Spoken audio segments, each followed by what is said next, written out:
Morning, नमस्कार। आज हम केंद्रीय प्रवृत्ति के माप के अंतर्गत मोड या बहुलक को पढ़ने वाले हैं।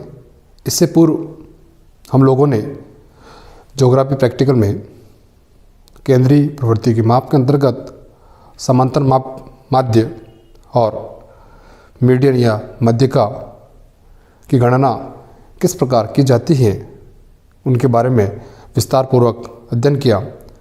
आज के टॉपिक में हम बहुलक या मोड को किस प्रकार से निकालते हैं या उसकी गणना की जाती है उसके बारे में आज अध्ययन करेंगे।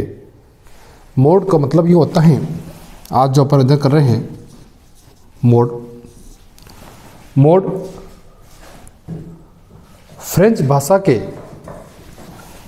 ला मोड शब्द से बना हुआ है, जिसका सीधा सा तात्पर्य यह होता है फैशन या रिवाज। मोड का जो उद्भव है ला मोड शब्द से हुआ है, जिसका अर्थ क्या होता है, फैशन या रिवाज माना जाता है। मोड को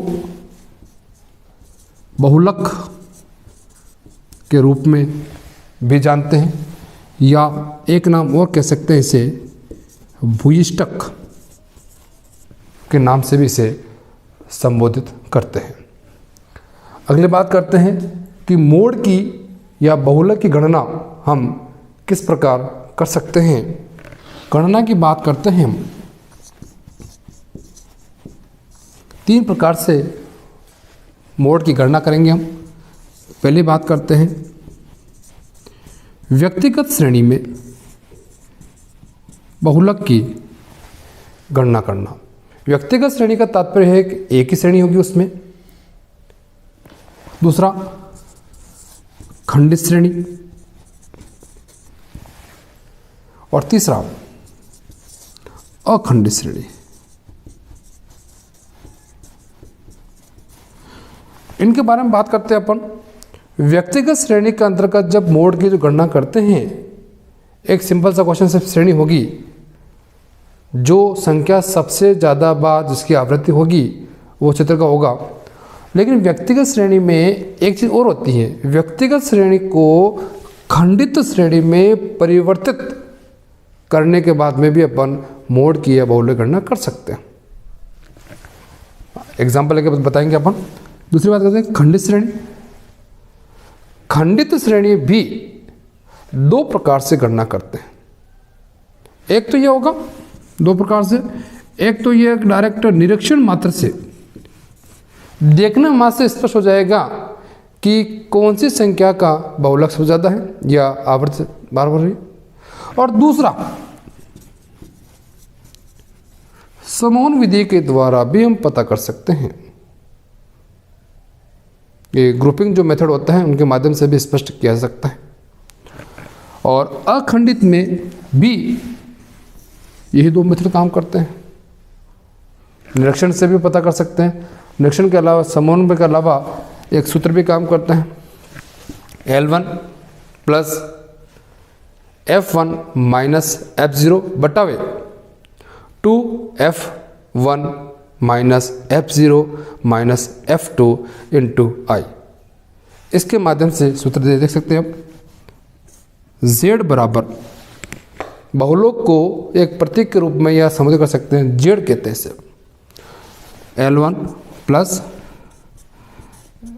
F1 माइनस F0 बटा 2F1 minus F0 minus F2 into आई। ये सूत्र के माध्यम से भी अपन पुट अप कर सकते हैं। ये 3 श्रेणियों के माध्यम से इसकी गणना करते हैं। अब सबसे पहले हम गणना करते हैं कि व्यक्तिगत श्रेणी के माध्यम से बहुलक की गणना हम किस प्रकार करते हैं। एक एग्जांपल लेके बात करते हैं। व्यक्तिगत श्रेणी,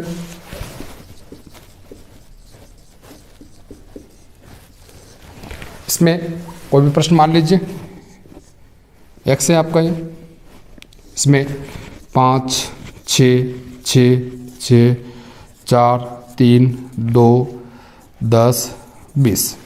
ये कोई प्रश्न है और कहा जाए निम्नलिखित आंकड़ों के माध्यम से बहुलक ज्ञात कीजिए।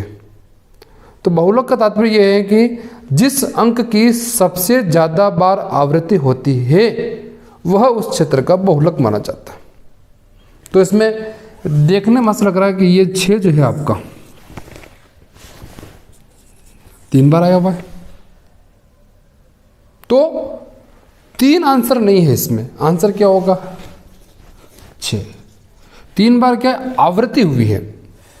मान लो कि प्रश्न कंपटीशन पूछ सकते हैं कि दे दिया क्वेश्चन, कह दिया कि बहुलक बताइए, तो कई बार 3 को करका देते हैं। 3 तो आवृत्ति है। मैंने इससे पूर्व वाले लेसन में बताया कि आंसर जो हमेशा है, उत्तर जो है वो किस में से आता है? एक्स में से आता है। फ्रीक्वेंसी से कभी आंसर नहीं आएगा।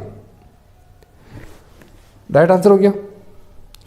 उसके बाद में मैंने एक चीज बताई, व्यक्तिगत श्रेणी को खंडित श्रेणी में परिवर्तित कर भी आंसर निकाला जा सकता है। ये आपकी व्यक्तिगत श्रेणी है, इसको खंडित श्रेणी में कैसे परिवर्तित करता हूं? देखिए आप, ये एक्स और ये एफ, फ्रिक्वेंसी बता दी। एक तो आ रहा 5 आ रहा है, एक 6 आ रहा है, और एक 4 3 2 10 और 20, यही अंक है। 5 कितने बार आ रहा है? देखो भाई, 1 बार आ गया। 6 कितनी बार आ रहा है? 3 बार। 4 कितनी बार आया? 1 बार। 2 3 कितनी बार? 1 2 भी 1 बार। 10 कितनी बार? 1 बार। 20 कितनी बार? 1 बार। तो आपको देखने में से स्पष्ट हो गया कि आवृत्ति सबसे ज़्यादा किसकी आ रही है? 6 की। और ये अपना क्या हो गया? आंसर हो गया। प्रश्न आपका क्या था? व्यक्तिगत श्रेणी का ही था, लेकिन व्यक्तिगत श्रेणी वाले प्रश्न को अपन ने खंडित श्रेणी में परिवर्तित करके डायरेक्ट अपन ने आंसर निकाल दिया। ये था आपका बहुलक में व्यक्तिगत श्रेणी के माध्यम से बहुलक की गणना करना, एक डायरेक्ट व्यक्तिगत श्रेणी से, और व्यक्तिगत श्रेणी को खंडित श्रेणी में परिवर्तित करने के बाद में इसकी गणना आराम से की जा सकती है।